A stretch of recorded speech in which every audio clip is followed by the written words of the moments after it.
السلام علیکم، میں ہوں جاوید فاروقی۔ ناظرین، آج بات کریں گے جو قومی سلامتی پالیسی اناؤنس کی گئی ہے اور پہلی بار ایک دستاویزی شکل اسے دی گئی ہے اور اس سے ایک یعنی ڈاکومنٹڈ نیشنل سیکیورٹی پالیسی جو ہے وہ جاری کی گئی ہے اور اسے پبلک کیا گیا ہے۔ یہ ایک خاص بات ہے، یعنی پاکستان کی 70 سال سے زائد جو اس کی تاریخ ہے اس کے اندر پہلی بار یہ ضرورت محسوس کی گئی کہ ایک نیشنل سیکیورٹی پالیسی ہونی چاہیے اور جس کو ڈاکومنٹڈ فارم میں ہونا چاہیے اور اس سے پبلک بھی ہونا چاہیے کہ ہماری ریاست کی ترجیحات کیا ہیں سیکیورٹی کے حوالے سے۔ سیکیورٹی دو طرح کی ہوتی ہے، ایک انٹرنل سیکیورٹی ہے، ایک ایکسٹرنل سیکیورٹی ہے، اور پاکستان کا جو محل وقوع ہے اس کے حوالے سے اگر دیکھیں تو یہ پاکستان جو سیکیورٹی کے ایشوز جو ہیں اسے بہت زیادہ درپیش ہوتے ہیں، خاص طور پر ایکسٹرنل سیکیورٹی کے۔ اس پہ ایک طرف تو ہمارا بھارت ہے جسے ہم نے ایک اینیمی کنٹری قرار دیا ہوا ہے، اور دوسری طرف افغانستان ہے، اس کے ساتھ لو اینڈ ہیٹ کی ایک بڑی طویل تاریخ ہے، 70 سال پرانی۔ اس کے ساتھ اس طرح کے حالات جو ہیں چل رہے ہیں، کبھی بھی وہاں سے کوئی ٹھنڈی ہوا کے جھونکے نہیں آئے، اگرچہ بارڈر یہاں پر کبھی نہیں رہا لیکن آمد و رفت رہی لوگوں کی، لیکن یہ کہ جو افغانستان کی جو ریاست ہے اس کی طرف سے کبھی بھی پاکستان کو ایک کوئی اچھا جیسچر نہیں کبھی ملا، اور جب بھی افغانستان کے اندر حکومت کوئی استحکام کا شکار ہوئی ہے تو اس نے پاکستان کو غیر مستحکم کرنے کی کوشش کی ہے۔ دوسری طرف چین ہے، تو چین کے ساتھ ایک اچھے تعلقات ہیں، ایک پاکستان کا ایک پوری تاریخ میں ایک جو تعلق ہے، جو ایک قابل بھروسہ جسے تعلق پاکستان ہمیشہ کہتا رہا ہے، وہ ایک 70 سالہ تاریخ ہے ان تعلقات کی، اور اس کے اوپر بہت زیادہ پاکستان ڈیپینڈ کرتا رہا ہے۔ لیکن اب چین کے حوالے سے بھی اگر دیکھا جائے تو اب آ کر چین کے ساتھ جو تعلقات جو ہیں جو ٹرانسلیٹ ہوئے ہیں جو اکنامک کوآپریشن کے حوالے سے اب ہوئے ہیں سی پیک کی صورت میں۔ ایران ہے، تو ایران کے ساتھ بھی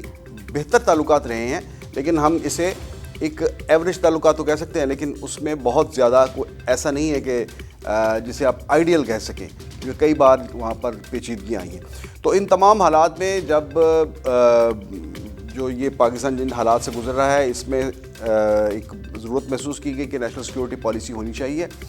اور یہ نیشنل سیکیورٹی پالیسی جو ہے یہ بہتر ہے کہ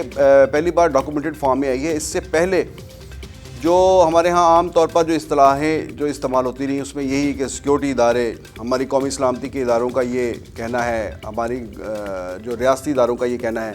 اس طرح سے کر کے یہ چیزیں سامنے آتی رہیں، لیکن اب اسے پارلیمنٹ کے ذریعے اگر لایا جا رہا ہے تو یہ ایک اس حوالے سے بڑی خوش آئند بات ہے کہ ایک کم از کم یہ تو ضرور ہوگا کہ پالیسی چلے بنتی ہیں، پالیسی کے اوپر کتنا عمل ہوتا ہے یہ ایک الگ بات ہے، کبھی ہوتا ہے کبھی نہیں ہوتا، اور لیکن یہ ہے کہ اب اگر یہ اس طرح سے آتی ہے تو اس حوالے سے یہ ضرور ہوگا کہ اس کے پیچھے ایک پارلیمنٹ ہے، حکومت کی اونرشپ ہے اس کے پیچھے، اور پھر اس میں اگر کہیں چینج آتی ہے تو وہ بھی کوئی معنی رکھے گی، اور اس کے لیے بھی کوئی طریقہ کار اختیار کیا جائے گا۔ ایسے نہیں ہوگا کہ ایک دم سے ایک ٹیلی فون کال کے اوپر آپ جو سب کچھ سرنڈر کر دیں اور اپنے ایئرپورٹس بھی دے دیں اور سارا کچھ جو ہے وہ پیش کر دیں، اور ایسا بھی نہیں ہوگا کہ آپ ایبسولوٹلی ناٹ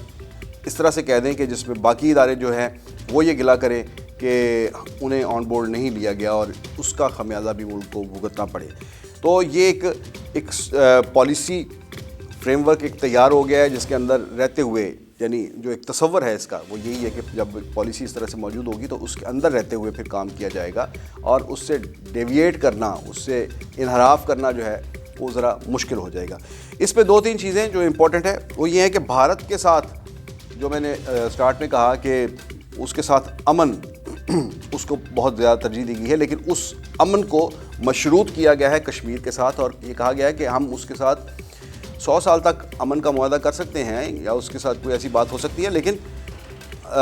کشمیر کی قیمت پر نہیں۔ تو کشمیر کا جو مدعا ہے اسے پاکستان نے اپنی پالیسی کے بالکل ٹاپ پہ رکھا ہے۔ بلا شبہ یہ بہت اچھی بات ہے، یہ کشمیر کا کیس لڑتے ہوئے پاکستان کو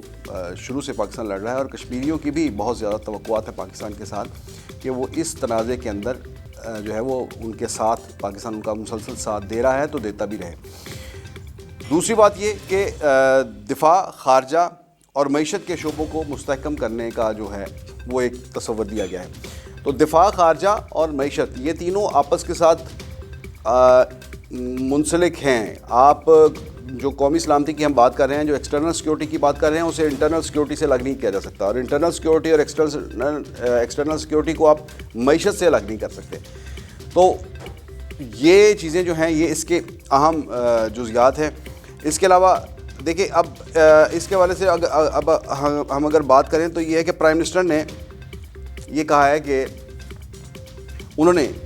اس چیز کے اوپر کھل کر گفتگو کی ہے. انہوں نے کہا کہ جب ہم عالمی اداروں کے پاس IMF کے پاس جاتے ہیں مالی امداد کے لیے، ہماری معیشت کمزور ہوتی ہے، تو وہاں پر ہم جو ایگریمنٹ کرتے ہیں تو اس میں کئی چیزیں کمپرومائز ہوتی ہیں، اور خاص طور پر ہماری سیکیورٹی جو ہے وہ سیکیورٹی کے جو معاملات ہیں وہ کمپرومائز ہوتے ہیں اور ہمیں سمجھوتے کرنا پڑتے ہیں. پھر دوسری بات یہ کہ بڑی ہیوی ٹیکسیشن کرنی پڑتی ہے جس میں عوام براہ راست دبتے ہیں. یہ بات پرائم منسٹر نے جو کہی ہے یہ بڑی بنیادی بات ہے، اور یہ ایک پولیٹیشین ہی کر سکتا ہے، کیونکہ وہ براہ راست عوام سے منتخب ہو کر آتا ہے، تو اسے عوام کی جو ہے وہ حالات کا پتہ ہوتا ہے. اور میرا خیال ہے کہ اگر یہ فیلنگ ہے اور اس کو اس طرح سے انہوں نے ریئلائزیشن یہ اس طرح سے ہے پرائم منسٹر کے ہاں، تو یہ اچھی بات ہے.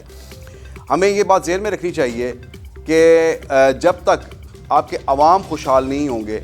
اس وقت تک آپ اپنے ملک کے بارڈرز کے اوپر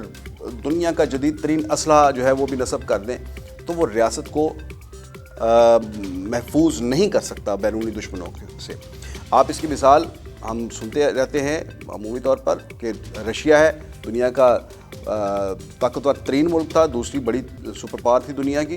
لیکن جب انٹرنلی وہ اس کی معیشت جو ہے وہ کولیپس کی ہے تو اس کے بعد اس کے بڑے سے بڑے جو جوہری آلات جو ہے ہتھیار جو ہیں اور دوسری کنونشنل جو اس کے ہتھیار ہیں وہ بھی کسی کام نہیں آئے، اور سوویت یونین کا جو حشر ہوا وہ سب کے سامنے ہے. وہ سارے کا سارا یہ تھا کہ اس کے عوام جو تھے وہ اس میں بری طرح سے پس گئے تھے. تو یہاں پر حکومت کو اس بات کا ضرور خیال رکھنا چاہیے کہ اگر وہ یہ اس نیشنل سیکورٹی پالیسی کو لے کر آگے چلنا چاہتی ہے تو اس میں یہ سمجھتا ہوں کہ سب سے بنیادی بات یہ ہے کہ آپ کی انٹرنل سیکورٹی، اور انٹرنل سیکورٹی میں آپ کے عوام کی جو معاشی تحفظ ہے ان کا وہ بہت زیادہ ضروری ہے. ہمیں یہ ذہن میں رکھنا چاہیے، ہمیں یاد رکھنا چاہیے کہ پاکستان پچھلے 20 سال سے جو دہشت گردی کا اندرونی طور پر ایک دہشت گردی کا تخریب کاری کی وارداتوں کا واقعات کا جو شکار ہوتا رہا ہے، اس میں بہت سے جو لوگ استعمال ہوئے جو یہاں پر کالعدم تحریک جو ہے تحریکیں بنی اور تنظیمیں بنی، وہ کہاں سے بنی؟ وہ کو باہر سے لوگ نہیں آئے تھے، وہ یہیں سے آئے تھے. اور یہاں سے یہ سٹف کیوں ملا؟ وہ اس لیے ملا کہ پاکستان کے اندر معاشی حالات لوگوں کے اتنے خراب ہوئے کہ آپ کا جتنا بھی آپ ساؤتھ پنجاب میں چلے جائیں یا آپ بلوچستان میں چلے جائیں، وہاں پر جتنی بھی یہ آؤٹ فٹس ہیں یہ وہاں پر کیوں پلتی ہیں، کیوں پھلتی پھولتی ہیں؟ وہ اس لیے کہ ان علاقوں میں لوگوں کی معاشی حالات بہت زیادہ خراب ہیں، پسماندہ ہیں لوگ. تو وہاں بے روزگاری جن حدوں کو چھو رہی ہوتی ہے، ایسے حالات میں اس قسم کی تنظیموں کو وہاں سے ایندھن بآسانی دستیاب ہو جاتا ہے. تو جب تک ہم ان چیزوں کی طرف جو ہے اسے اپنی ترجیحات میں شامل نہیں کریں گے، تو میرا تو یہ ماننا ہے کہ ہم جب تک اپنے عوام کے جو ہے ان کی خوشحالی کو یقینی نہیں بناتے تو کسی بھی قسم کی ایکسٹرنل سیکیورٹی جو ہے اس کو بھی ہم یقینی نہیں بنا سکتے. تو اس چیز کو حکومت کو پیش نظر رکھنا چاہیے. پرائم منسٹر کے ذہن میں بھی یہ بات ہے، اور آرمی چیف نے بھی یہی کہا ہے کہ جب تک یہ جو ایکسٹرنل سیکیورٹی ہے، جو ملک کی دفاع ہے، وہ قومی سلامتی کا ایک جز ہے، وہ کل نہیں ہے. تو یہ آرمی چیف کی جو اسٹیٹمنٹ ہے یہ بھی بہت میں سمجھتا ہوں ایک حقیقت پر مبنی بڑی ریشنل اپروچ کو ظاہر کرتی ہے. تو اس میں میرا جو خیال ہے وہ تو یہی ہے کہ ہمیں ترجیحات کا تعین کرنا چاہیے اس حوالے سے، جو انٹرنل سیکیورٹی، ایکسٹرنل سیکیورٹی اور آپ کی جو اکنامک سیکیورٹی ہے، اس میں کہ پہلے نمبر پر کون سی ہونی چاہیے. اور یہ ساری چیزیں جو ہے یہ بلا شبہ یہ جڑی ہوئی ہیں خارجہ پالیسی کے ساتھ بھی. اب اگر ہمارے ہمسایوں کے ساتھ اچھے تعلقات ہوں گے تو ہمیں اتنا ہی اپنے دفاع کے اوپر کم خرچ کرنا پڑے گا، اور